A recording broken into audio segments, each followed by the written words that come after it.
All right, welcome back. Part 3 of our processing images series here. We've been working on going through images in Breeze browser in part 1, making sure you've got an effective culling system and really not having a backlog from the start of your workflow. Part 2 was processing raw photos in Adobe Camera Raw, having a good workflow there. Again, trying to find some efficiencies, get through the task quickly. And now we're in the real creative center of the digital darkroom, Adobe Photoshop, and we're going to look at how to process this guy up to be just the best possible image he can be. One of the things, a couple things actually, before we get started, I want you to think about is that oftentimes it's the sum of several small changes that make the end result better. So it's not making some big dramatic saturation shift or huge exposure swings. It's just a lot of little things that you'd hardly notice, but by the end of it, you've polished the image up and to be the best it can be. Of course, if you start with the best possible raw file, of course, if you nailed the exposure in the field, it's going to be better. But it's often many small things that make a big difference. The second thing, which I did touch on in the previous video, is to start to develop your eye and having a plan. So when you open an image, you don't just start blindly clicking buttons and sliding sliders. You're thinking about, okay, I'm going to go through this basic process and then, for example, just giving an example here, maybe this little twig here down here bothers you. Okay, when I get to the right time, I'm going to remove that, and maybe I would even lop that off there. He's got some dirt on his beak, I might move that. Just things like that. So like the more you process images, the more of an eye you're going to develop and the more of a plan you're going to have right out of the gate. So it is an important thing. You don't start day one and just be a master in Photoshop. The more images you process, the better you'll get at it. But it's important for you to consciously think about having a plan when you open an image. So just a few little things to think about when you're processing your images. Now, before we get started here, when you look at your version of Photoshop that you've opened up on your computer, it may not look like mine. First of all, I'm using CS6. I have not gone to CC yet. There just wasn't enough really of a lure for me to do that yet, but probably before long I will. But what I mean by that is you've probably got some windows over here on the right side of your screen that don't look like mine, because the default that Photoshop ships with is for all these windows, color and swatches and all these things that I'm going to guess you never use. So what you should do, and I'm not going to go really into depth on this here because it's covered really well in my ebook, but you should set up Photoshop to work the best for you. Set it up in an efficient way. You probably don't use most of those tabs, so get rid of them. And the things that you might use, like for me, I love the navigator for if I want to, I'll just zoom right in here. If I want to, scan around an image and we want to go down to that branch we wanted to remove, it's so easy, or just that little nub that we wanted to get rid of. So I really love the navigator. Actions are essential. To get effective and efficient in Photoshop, you're going to need to use actions. And we'll talk a little bit about it here, but again, covered in much more depth in my guide to post-processing. History is really useful. If you start doing something and then you go, ooh, that doesn't look good, you can back it up. So I usually put those two together. And then layers are essential. Using layers is one of the ways that we can do things selectively in Photoshop. Sometimes we'll actually make a selection using the selection tools, and sometimes we'll do something to an entire layer and do what's called layer masking. If this all sounds scary, don't worry. They're all covered in much more detail in my guide. We might look at a few of those things here, but just have what you need, because the other things are just getting in your way and slowing you down. On my setup here in my office, I have 2 monitors. So normally I have all of these panels over on my second monitor, and that means that I have the whole window here to see the picture, which is really nice. I've got a nice 27-inch monitor and I can see it the full screen, but just because I'm doing a screencast video here, I dragged them over. So they're kind of in my way right now, but that was just the way I had to do it for this video. If you have 2 monitors, I would really recommend putting your tool panels in the second monitor, and that way you can take advantage of all your screen real estate. So that's a little bit on setting things up. And now let's get into what I call a basic workflow here. Now, over the years of my own kind of learning about Photoshop and developing my own kind of post-processing methodology, there's sort of a basic set of steps that I've always gone through. And those are to adjust the levels, and then to do shadows and highlights, and then to do a hue saturation adjustment. And then I check in with the contrast, and then I reduce the noise. And those basic 5 steps are pretty much what I do on every single image. After that, then I look at things really selectively. So that's when you might start thinking about cloning stuff out if you needed to, or any kind of more advanced processing. I think in this video I'll show you a couple of little things, but there's lots more. Unless these videos are going to be hours long, I can't show you everything. But if you're interested and you want to take your processing to the next level, please do check out my guide to post-processing, because it really gets into more depth on all these topics. So let's go ahead and start with our basic workflow here with the levels adjustment. And some of the things I'm going to do it in a certain way, and I'll explain to you why as we go. When we do our levels adjustment, I'm going to make a separate layer. To do that, I'm just going to drag our background layer down here to create a new layer, and then we've got 2 layers that are exactly the same. The reason I'm doing this, I'm showing you this now, even though I don't think we would really need to on this particular image, it's to enable you to do layer masking at a later date if you wanted to. So now that we've got our second layer, we're just going to go Image, Adjustments, Levels. And we get this nice little levels dialog box here. It shows us our histogram, the blackest black, the whitest white, and the midpoint. And just like we did with our raw processing, one nice tool, we can hold down the Alt key, and if we start to pinch in the histogram, we start to see areas that would get blown out.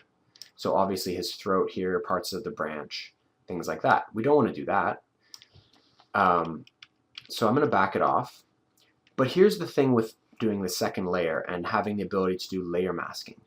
If we wanted to brighten up the overall image, and in doing so would blow out part of the bird here or an important part of the image, we could go back in and do some layer masking to retrieve that data. So maybe I will actually blow out his throat here a little bit, just for illustrative purposes.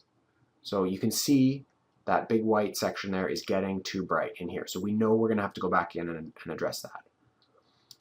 Now what about the black point? I'm going to click in there. I'm going to use my up and down arrow to see where it looks good, maybe right around there.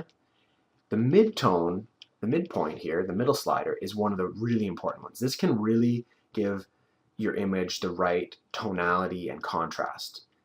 Often I find I need to bring it to the right, so I'm darkening the midpoints a little bit. And I think this image is no exception. I'm going to put it down a little bit. And do not be a stranger with the old preview button. So you can see that's where we started, kind of flat looking, and that's where we are now. Looks brighter, looks more contrasty. This section is too bright. So I'm going to say OK. And now, like I said, I'm going to do some layer masking here. And if it seems a little confusing, check some of the other videos on my YouTube site, because I talk about layer masking more, and it's certainly covered in my guide. So but I just can't get into the huge amount of detail with it here because the video will be too long. So on our top layer here, I'm going to add a layer mask. Very easily done by clicking this button. And now the way the layer masks work is if we paint in black on the layer mask, it'll reveal down to the layer below. So here I'll just grab our paintbrush tool. I'm already in black. I don't want to paint at 100%. I'm going to paint at like 25% opacity. Make my brush a little bigger, and I'm just going to start painting it in. And we should see that the detail here is starting to come back in his cheek. And if I hit the backslash arrow, we can see where we've painted. So that can be kind of useful. I can kind of feather it in here. There we go. So that's good. So now we can see that the overall image has gotten much brighter, but the cheek area here has not gotten too bright. We've basically cut a hole back to the original layer. If I wanted to, if it was bothering me, I could go over the branch here. In this case, it doesn't matter. Maybe we can do the same thing on his little rump patch there. There we go. And so then what we would do, because we want to move on to our next adjustment, shadows and highlights, so we're just going to flatten this image down. We can do that in a few ways. We can do it here, flatten image. We could do it up in the layers tab up here, or we could just hit Control-Shift-E to merge down.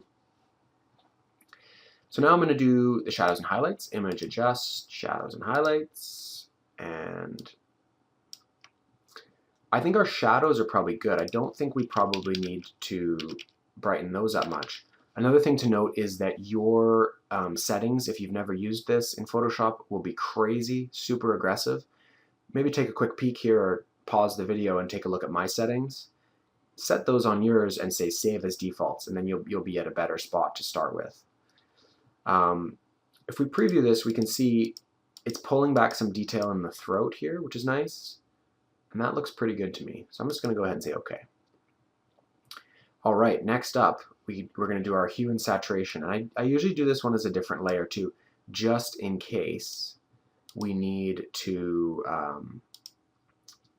do some layer masking. Now you might be asking yourself, well, why is he doing saturation again? He already did that in the raw processing. It's true, but I like checking back in with it just to make sure. And the two programs kind of do it a little bit differently, so it's good just to check in. Like here, I think I'm actually going to add a fair bit. And then what I'm going to do is I'm going to back it off a bit on those green plants. I could come here and select yellows or greens, but Photoshop gives you a nice little tool here, this little finger here. If we just click on the color we're interested in, it automatically goes to the yellows, and then we can just tone those down a touch, and that is also being considered yellows. Sometimes what I'll do is once I've selected yellows, I'll turn it up to 100%, because if I don't want it to select, for example, his mantle here or the branch, then what I can do is adjust what part is actually considered yellow. Maybe I want yellows to really be all the yellows and greens, and I can adjust exactly what's included in that, and then I'll go back and make it how I want it. So I'll just dial it back a little bit.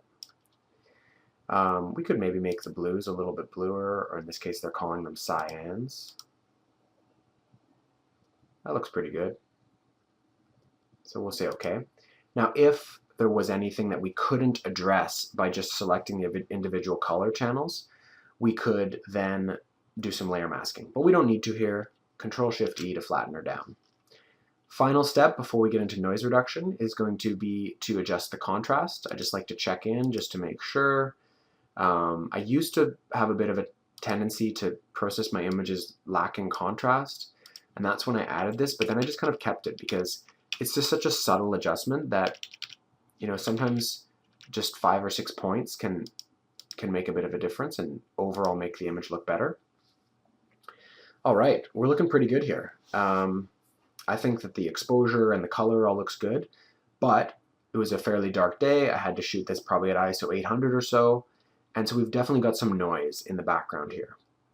So what we're going to do is we want to reduce the noise on the background, but not on the bird itself. I'm just going to make sure I can see the whole image. So this is where you get into the dilemma of, do you do things, make a selection using the selection tools, or do you do the adjustment to the whole image and then just paint it out of the area that you're interested in? Doing selective adjustments is a whole chapter in my ebook. I think it's really worth going into a bit more detail in that. But for this case, I think we've got a pretty easy background to select. So I'm just going to go ahead and use the magic wand tool. I've got it set on tolerance 25. There's 1 click, 2 clicks. It got a little too much into the bird. I'm going to try to get most of this background here. And, you know, it might be worth trying to get all of this greenery over here too, because we don't really need detail in that. So I'm using the lasso tool. I'm holding down the shift key to add to my selection. We could try to use the quick select tool as well, and I think we will do that now. It's hidden under the magic wand tool, quick selection tool. The reason we're going to need to use that, we can just kind of run it along the branch here, and it does a good job of finding edges as well. But we definitely need to subtract some from the bird. And this is why I say that sometimes it's easier to make a selection. Sometimes you start trying to make a selection, it just becomes a big pain, and it's taking too long to make the selection that you want, and you're actually better off just to do it to the whole image and then paint it out of the area you're interested in. Again, if that sounds like gibberish, you need a little bit more foundation on making selective adjustments. You know where to look by now. So we've got a pretty good selection here. So now what's going to happen is if we do some noise reduction, it's going to happen to all of the areas around the bird, but not the bird itself. You can of course get really specific here with how precise you want to be with the selection, but I think for our purposes, this looks pretty good. Now we could just reduce the noise on the current selection, but I think it's always a good idea to refine the edge. What that means is a little bit of a feather, because if we just did it now, it would be really obvious where the transition zone was. So I'm going to click on the Refine Edge tool. That's obviously too big of a feather. I'm just going to do a slight feather and a slight pull back from the bird into the rest of the image. And I think that'll get the job done. All right, now what we can do is filter, noise, reduce noise. And in our case, we want to apply it pretty aggressively here. I'm going to go strength 9. We do not want to preserve any details because we're just doing it on the background. We don't want to sharpen any details. We're not working with a JPEG, so I don't think we need to deal with that. And we can crank up the color noise as well. And that looks pretty good. So we'll go ahead and say OK. And there we go. Now let's have a look how our edge selection was. Sometimes it may have maybe got into the bird a little too much there. Making a selection is really one of the harder things. And sometimes on certain images, I'll actually do a second layer of noise reduction. So I might refine the edge again and maybe pull it back a little bit more and feather it a little bit more. Oops.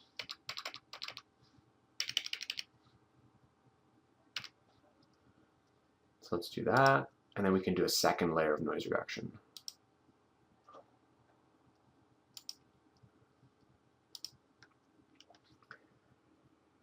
There we go. So now we can really see that we can go back all the way to the start here. That's what we started with. And at the end here, we're ended up with that. Looks a little more vibrant. We've reduced the noise. We've definitely made it a stronger image overall. I'm going to show you a couple really quick cloning techniques here, even though I don't think I would bother on this image I don't think I would really feel the need. But let's just say we wanted to take out this branch here. There's a few things we could do. Of course, the traditional technique would be to use the clone stamp. We can set our opacity how we would want. You should probably, for most jobs, use a very soft brush. So by right-clicking, you can turn the hardness all the way down. And then you just Alt-click to stamp your area, and then you start painting it in. So that would work, but you're going to wind up with some edges. It's probably not how I would do it in this case. Another really good tool is the patch tool here. And if we select it, and then we select around our trouble area, we can then just drag it in to a more desirable area, and we can see that it does quite a good job. And then we have this little bit here, which we could maybe just clone stamp out, like that. So that did a pretty good job. But let me just back it up one more time here. Show you one other tool that you can play with, which is the Content Aware Fill tool. It sometimes does a good job. I probably wouldn't bother using it here because it's such an easy job, but just to show you, if you select the area and then say Edit Fill, the default is Content Aware, it often does a very good job, as you can see. And then if you have any little artifacts like that, you can just use the patch tool, make a weird selection, and do like that.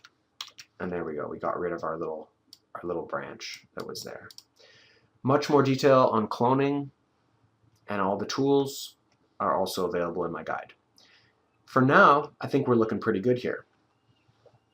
But it did take a while, didn't it? It was a lot of steps. it took us a while to get there. Let me show you how I would actually process this image. Here's where we started.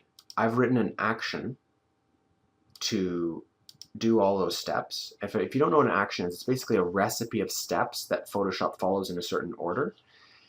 And if you want to learn more about actions, you should probably have a look at my guide. For our purposes, I'll walk you through it here. So this is the speed that I would actually process this image if I wasn't making a video. I would just play my action. It asks me if I want to make a new levels layer. I say sure. I'm going to brighten things up. I'm going to deal with those in my layer mask. That looks pretty good. It does a pop-up layer mask as necessary. In this case, I do need to layer mask. I need to layer mask out his cheek here. So I'm going to go ahead and paint all over that, just to darken or cut back through to our original there to preserve that detail. Looks good. I hit play. Shadows and highlights. We don't need to do anything to the shadows. We're going to darken up the highlights a bit. Hue and saturation. We're going to brighten up the overall, but we're going to reduce the greens or yellows as the case may be. And we're going to make sure before we do that they are not affecting the bird at all.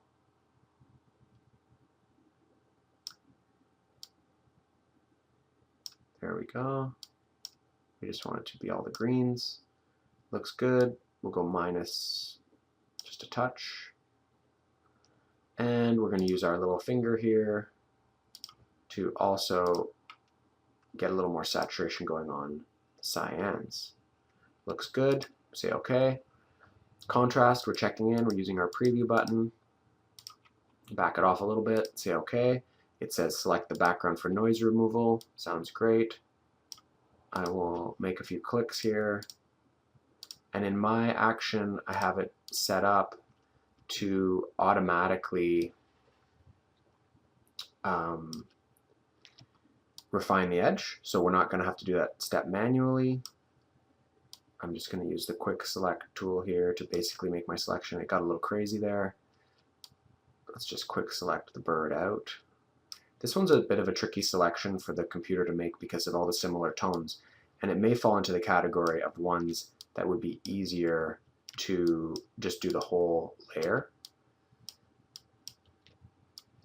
Anyways, once we've got our bird more or less selected and maybe a bit of the branch here, especially near his feet, we would just say play, and it would do our refining of the edge and filtering of the noise, and then it will automatically open up my save dialog box and ask me where I want to save it.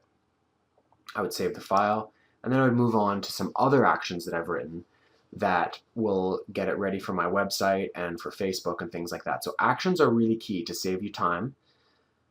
But in this case, at least we have a basic understanding of my basic workflow, a little bit of layer masking, a little bit of actions, and these are things that you can build off of. Write your own actions for your own website. I did include my basic workflow in my ebook. If you get that, you can download it for free, as well as a few other ones. But I think we've got a good solid foundation here. Some things to think about, whether it's the culling phase, the raw phase, or the Photoshop phase, of how you can save time and have the best possible outcome in processing your images. I'll probably do some more processing videos, maybe some more stuff on advanced cloning and some more specific actions in the near future. But I hope you've enjoyed this 3-part series. I hope it helps you with your processing. And thanks for watching, and we'll see you again soon.